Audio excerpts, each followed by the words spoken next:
ভ্রান্তির বেড়াজালে কামতে দিন, ভ্রান্তির বেড়াজালে কামতে দিন বইটা সম্প্রতি বের হয়েছে। কষ্ট করে বলছি, সংশোধন না হয়ে উল্টা ফোন দিয়ে বলে, আমি লিখলাম যে কিছু ত্রুটি সবার মধ্যে আছে, ত্রুটিগুলো উল্লেখ করে সিরাতে মুস্তাকিমের পথে চলার আহ্বান করেছি।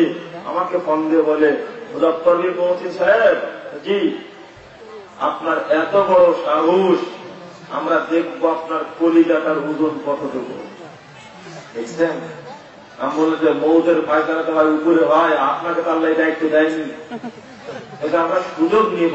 দেখছেন, ওর মধ্যে খারেজি, শিয়া, মুরজিয়া, জাহমিয়া, কাদারিয়া, সুফিবাদ, দেওবন্দি, বেরলভি, হানাফি, শাফি, মালিকি, হাম্বলি, ইস্তিয়া, মুজাদ্দিদিয়া, নকশবন্দিয়া, কাদারিয়া, আক্রোশী, ফুরফুরা, সারসিলা, মানভান্ডারি, তারপরে আরো কি কোয়ান্টাম মেথড, তাবলিগ জামাত যা আছে, এরপরে কাদিয়ানী মতবাদ, এরপরে ধরেছি গণতন্ত্র, সমাজতন্ত্র, ধর্মনিরপেক্ষতাবাদ, জাতীয়তাবাদ, যত গোষ্ঠী মতবাদ বাংলাদেশ আরো আছে সবগুলোকে ধরে অপারেশন করেছি। এটাই হয়েছে আমার অপরাধ, এটাই হয়েছে আমার অপরাধ। আমি চোখে অঙ্কুলি দিয়ে দেখিয়ে দিয়েছি, সব বই সংগ্রহ করে জবাব দিয়েছি কিভাবে মানুষকে ফাঁকি দিয়েছে এদেশের মানুষ। এটাই আমার অপরাধ হয়েছে। অন্তিম কারণটা এবার বলি আপনাদেরকে, একটু মনোযোগ দিতে হবে। এবার এটা খুলুসিয়াতের কথা বলবো, আপনার মধ্যে খুলুসিয়াত আছে কিনা যাচাই করার জন্য। সালাত যে হবে আপনার, এক নম্বর কারণ বলছি, সেটা হলো খুলুসিয়াতের ত্রুটি। মুখে বলছেন কি লা ইলাহা ইল্লাল্লাহ, ভিতরে ইবলিস শয়তান। কেন? আল্লাহর নবী বললেন, মান ক্বালা লা ইলাহা ইল্লাল্লাহ মিন কলবিহি, যে ব্যক্তি অন্তর থেকে বলবে লা ইলাহা ইল্লাল্লাহ, দাখালাল জান্নাহ, যে ব্যক্তি কোথায় যাবে? জান্নাতে। ওই ব্যক্তি জান্নাতে যাবে। একটু আমার দিকে একটু এই বক্তব্যটা বুঝতে হবে আপনাকে। আপনি এতদিন লা ইলাহা ইল্লাল্লাহ মুখ দিয়ে বলেছেন, বুক দিয়ে বলেছেন কি? হ্যাঁ, এবার বললেন বুক দিয়ে কেমনে বলে, তাই না? বুক দিয়ে বলার কথা বলা হয়েছে তো, মান ক্বালা লা ইলাহা ইল্লাল্লাহ মিন কলবিহি, কল মানে কি? অন্তর। বুক থেকে বলতে হবে। এটা কেন বললেন? মানে এই বুকটা পরিষ্কার করে বুক দিয়ে বের করতে হবে। বুকে বসে রাখছেন কি বুড়া শয়তানটা, আর মুখ দিয়ে লা ইলাহা ইল্লাল্লাহ বলছেন হবে। এক শ্রেণীর মানুষ লা ইলাহা ইল্লাল্লাহর জিকির করে, করে না? ও জিকির করতে করতে মোহাম্মদও যিনি, আল্লাহ যিনি। বলুন ওই জিকিরের কোন দাম আছে? না। ও এটা বুঝেন যে আপনি জিকির করতে করতে করতে করতে একসময় বলবেন আনাল হক, আনাল হক, আনাল হক, আমি আল্লাহ, আমি আল্লাহ, আমি আল্লাহ। এটা হলো প্রকৃত জিকির। বলুন নাউযুবিল্লাহ। এটা যে ব্যক্তি জিকির করতে করতে আল্লাহ বলে দাবি করে, বাইজিদ গোস্তামি শুনুন, ভক্তি কাকে করবেন আপনি? বাইজিদ গোস্তামি 261 হিজরিতে মারা গেছে। তিনি জিকির করতে করতে নিজে আল্লাহ হয়ে গেছেন। নিজে বলছেন কলাতুল্লাহ সিত্তিনা সানা, আমি আল্লাহকে খুঁজছিলাম 60 বছর যাবৎ, ফাইনাহু আনা, এখন দেখছি আমি নিজে আল্লাহ। আল্লাহ খুঁজে খুঁজে হয়নি, নিজে আল্লাহ হয়ে গেছে। এক। 2 নম্বর, ঢাকার বুকে একজন লোক বসে আছে, দেওয়ানবাগি নাম তার। ও যা বলছে আর বাইজিদ গোস্তামি যা বলছে কথার মধ্যে কোনো ফারাক নেই। বাইজিদ গোস্তামি বলছে মোহাম্মদ, আমার মর্যাদা মুহাম্মাদের মর্যাদার চেয়ে অনেক উঁচু। আর এ কি বলছে ঢাকার লোকটা? বলছে কি জানেন? ইন্না লিল্লাহি ওয়া ইন্না ইলাইহি রাজিউন। বলছে আমার উপরে যা নাজিল হয়েছে তা ইতিপূর্বে নবী রাসূলদের উপরে নাজিল হয়নি। না, নাউযুবিল্লাহ, আমি পছন্দ করি না। ও কথা ঠিক বলেছে। নবী রাসূলদের উপরে নাজিল করেছিলেন আল্লাহ, আর ওর উপরে নাজিল করেছে কে? শয়তান। তার পার্থক্য না ঠিকই তো আছে। কত বড় এরা, এদের আকীদা কত খারাপ না। বাংলাদেশে আকীদার দিক থেকে বললাম, অন্তরে বলছে লা ইলাহা, কোন ইলাহ নেই। তারপরে কি বলছে? ইল্লাল্লাহ, আল্লাহ ছাড়া। কে বলেছে কোন ইলাহ নাই আপনার? কে বলেছে? আপনি বিশ্বাস করেন যে কোনো সময় পীর সাহেব আমার বাড়িতে হাজির করেন, পীর তো মারা গেছে 200 বছর আগে, আর আপনি বিশ্বাস করেন যে কোনো সময় পীর সাহেব হাজির হতে পারে আমার বাড়িতে। এই বিশ্বাস অধিকাংশ মানুষের বাংলাদেশে। শুধু এটা মানসুর হাল্লাদ জিকির করতে করতে করতে এক সময় বলছেন নাহনু রুহানে, এখন আমরা দুইজন একটা রূহ, হালাল না বাদানান, এক দেহের মধ্যে সামিল হয়ে গেছে। মানে আল্লাহ আর বান্দা কি হয়ে গেছে এখন এক হয়ে গেছে। নাউজুবিল্লাহ নাউজুবিল্লাহ। একটা হুলুল বলে জিকির করতে। এই জন্যই চরমনার পীর সাহেব তিনি তার বইয়ের আশেক মাসুক বা ইশকে ইলাহি এই বইয়ের 41-42 পৃষ্ঠায় মানসুর হাল্লাদের এই কথা তুলে ধরেছেন। এইভাবে জিকির করতে হবে যেন এক সময় কি হয়ে যায়, আল্লাহ হয়ে যায়। নাউজুবিল্লাহ। কি আকীদা শিখাচ্ছি আর কোন আকীদা মানুষকে পড়াচ্ছি, কি বলছি তার হিসাব নিকাশ নাই। এই আকীদা নিয়ে সালাত আদায় করলে সালাত কবুল হবে? এক, মসজিদেও সেজদা করি, মাজারেও সেজদা করি, কবুল হবে না। ইসলামকেও মানি, গণতন্ত্রকেও মানি। এবার তো আপনার সাথে আমার বক্তব্য, আমার কথা। রাজনৈতিক ব্যক্তি, রাজনীতির সাথে জড়িত অনেক ব্যক্তি আছেন। আমি আপনাকে বলে দিই, আমি আপনাকে স্পষ্ট ভাষায় বলি, এই বাংলাদেশের মানুষ 3 শ্রেণীতে বিভক্ত। 3 শ্রেণীতে বিভক্ত। আল্লাহ রাব্বুল আলামিন বলছেন সূরা ইউসুফ 106 নম্বর আয়াত, ওয়ামা ইউমিনু আকসারুহুম বিল্লাহ ইল্লা ওয়া হুম মুশরিকুন। যারা ঈমান এনেছে, তার আল্লাহর প্রতি যারা ঈমান এনেছে তারা অধিকাংশই কি মুশরিক। আল্লাহ ভুল বললেন না? আল্লাহ ভুল বলেননি। আল্লাহ দাবি ঠিক আছে, প্রমাণ করে যে আপনাকে ঈমান আনার পরে মুশরিক কেন বললেন? এদেশের মানুষ 3 ভাগ বিভক্ত। 1 ভাগ মানুষ প্রচলিত মাস্টার রাজনীতির সাথে জড়িত। নাই? এদের সংখ্যা কম না বেশি? ভয় পাবেন না। ভয় পাচ্ছেন আপনি? ভয় নাই ভাই, এত ভয় করবেন, সেটা ফাঁসি হবে, এরপরে কিছু হবে? হ্যাঁ, ভয় পান কেন? আশ্চর্য ব্যাপার, ইংরেজরা মানুষকে ফাঁসি দিয়ে, আলেমদেরকে হত্যা করে, গুলি করে, জেলখানায় বন্দী করে, জীবন করে দিয়ে ইংরেজরা কি টিকে থাকতে পেরেছে? পেরেছে? মুসলমানদেরকে খ্রিস্টান বানাতে পেরেছে? তাওহীদ হুঙ্কার যদি থাকে, সবগুলো চটে ফেটে সব শেষ হয়ে যাবে। শিরক ফেটাতে ভিড় করতে গেলে তাওহীদের ভিত্তিতে খেলাপ করবে ইনশাআল্লাহ। এত ভয় কেন? 1 নম্বর, বাস্তবতা শিখুন। আপনি হতে পারেন যে কোনো দলের সদস্য, আমার তার সাথে সম্পর্ক নাই। আমার সম্পর্ক আপনার সাথে মুসলমানিত্ব নিয়ে। আপনি রাগ করবেন না আমার উপরে। আমি আপনার কাছে ভোট চাতে আসিনি, আপনাকে আমি সহি আকীদার সবক দিতে এসেছি। আমি আপনাকে বলতে এসেছি আপনার ঈমানটা ঠিক আছে নাকি ঠিক আছে। এক শ্রেণীর মানুষ পচা রাজনীতির সাথে জড়িত, তারা ফুল পূজায় বিশ্বাসী। ঠিক বললাম না ভুল বললাম? 2 নম্বর, তারা দিবস পূজায় বিশ্বাসী। জন্ম দিবস, মৃত্যু দিবস, অমুক দিবস, তমুক দিবস পালন বিশ্বাসী। শুধু রাজনৈতিক ব্যক্তিরা না, আপনিও আপনার বাচ্চা মেয়েটার জন্মদিন পালন করেন প্রতিদিন। বিয়ে করেছেন আপনি 50 বছর আগে, এখনো আপনি ম্যারেজ ডে পালন করেন। তাকে গালি দেব?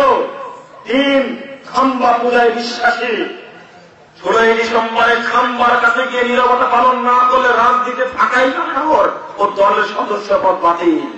কি হয় না? আপনি যাবেন কোথায়? আপনি এটা যদি নাও হয়, শেষে একটি কথা আপনাকে বলতে চাই, সেটা কি, অন্তত 1 বৈশাখের পান্তা খাওয়ায় বিশ্বাসী আপনি। এগুলো হলো শিরকি অনুষ্ঠান। তরুণ ছেলেরা, যুবক ভয়ে তোমাদের প্রতি আকুল আবেদন। আমার কথা যে শুনবে তার প্রতি আমার আবেদন, বিশেষ করে ছাত্র তরুণ ভাইরা, ঢাকা বিশ্ববিদ্যালয়ের ছাত্ররা, রাজশাহী বিশ্ববিদ্যালয়ের ছাত্ররা, চিটাগাং বিশ্ববিদ্যালয়ের ছাত্ররা, যারা ইসলামকে বুঝে তাদেরকে বলছি, তোমরা এই নেতাদের নোংরা জঘন্য, এই প্রতারণাপূর্ণ নোংরা রাজনীতি বর্জন করো। তোমার নেতার সাহস নেই তোমাকে ভাবছে রাজপথে হাঁটতে পারে, পারবে? পারবে। তোমার নেতার এই সাহসই নেই না। তুমি যাও বলে তোমার নেতা মাঠে যায়, তুমি বসে থাকো। তুমি বলো দেশ এবং জাতির খেদমত করবো, 71-এর স্বাধীনতা তোমরা নিয়ে এসেছ, ভাষা আন্দোলনের স্বাধীনতা তোমরা নিয়ে এসেছ। তোমরা আবার পারো এই দেশকে তাওহীদের নির্ভয় তাওহীদের দেশকে পরিণত করতে খুব ভয় পায়। তোমরা আবার নিয়ে আসো। যেদিন মদিনার ইসলামের দেশে প্রতিষ্ঠা লাভ করবে সেই দিনে দুর্নীতিবাজ থাকবে না, ফাঁকিবাজ থাকবে না, নোংরা মতবাদ থাকবে না, চুরি হবে না, খুন খারাপি হবে না, বিশ্ববিদ্যালয়ের ছাত্র লাশ করে থাকবে না। যত রকমের বেরোল্লাপুর আছে, কালকিলাপুর আছে, যত জাহেলিয়াত আছে, যত বেদাত আছে, যত শিরক আছে, সবগুলো দিককে চৌকির করে মানবে ইনশাআল্লাহ। কোন সন্দেহ নাই।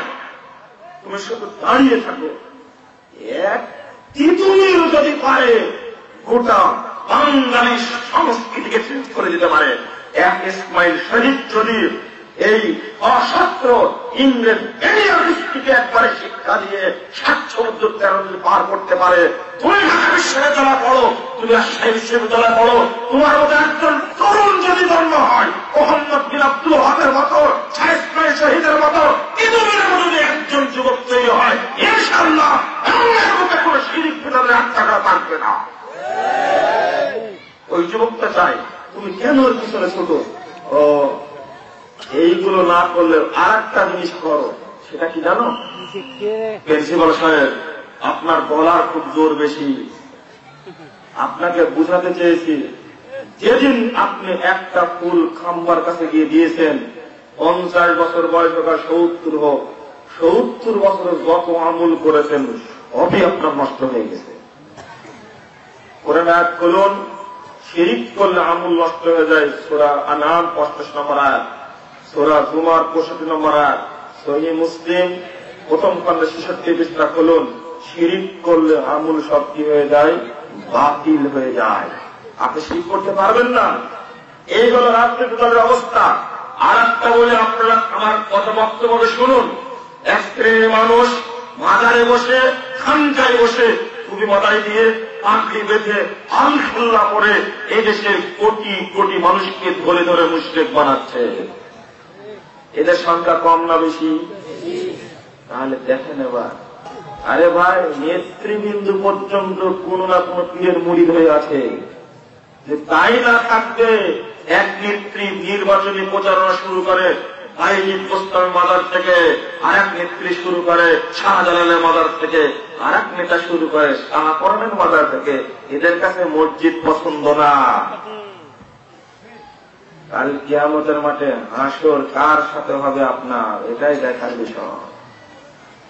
ব্রাজিলের পতাকা ঘরের উপর রেখে দিয়েছেন, আর্জেন্টিনার গেঞ্জি গায়ে আপনি ঘুরে বেড়াচ্ছেন, হাসর কিয়ামতের মাঠে এদের সাথেই হবে।